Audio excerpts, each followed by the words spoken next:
গত 4ই August West Bengal council of higher secondary এডুকেশনের ওয়েবসাইটে একটি নোটিফিকেশন জারি করা হয়েছে।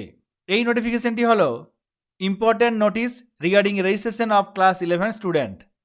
এই নোটিফিকেশনে বলা হয়েছে, it is observed that a few higher secondary institutions have not registered their students in the Bangla Shiksha portal.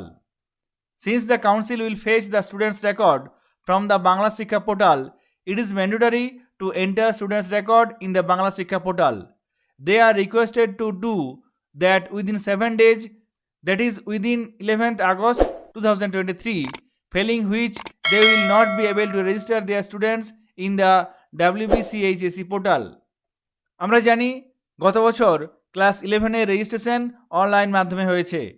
সেক্ষেত্রে একটি স্টুডেন্টের রেজিস্ট্রেশন করার জন্য অনেকগুলি ফিল্ড ফিল আপ করতে হয়েছে। কাউন্সিল এই বছর বাংলা শিক্ষা পোর্টালের তথ্য নিয়ে রেজিস্ট্রেশন প্রসেসে কাজে লাগাবে।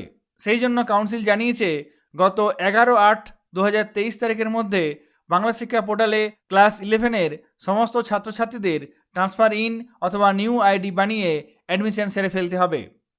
বাংলা শিক্ষা পোর্টালে এন্ট্রি না হলে ছাত্রছাত্রীদের রেজিস্ট্রেশন করতে সমস্যা হবে।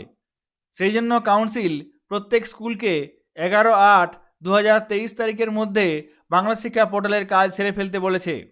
আপনারা যদি এখনও বাংলা শিক্ষা পোর্টালে এন্ট্রি না করে থাকেন, সেক্ষেত্রে নির্দিষ্ট সময়ের মধ্যে অ্যাডমিশন করে নিন। না হলে ক্লাস 11-এর রেজিস্ট্রেশনের সময় নানা রকম সমস্যার সম্মুখীন হতে হবে। কাউন্সিলের এই নোটিফিকেশনটি আপনাদের সাথে শেয়ার করলাম। সকলে ভালো থাকবেন, সুস্থ থাকবেন। ধন্যবাদ।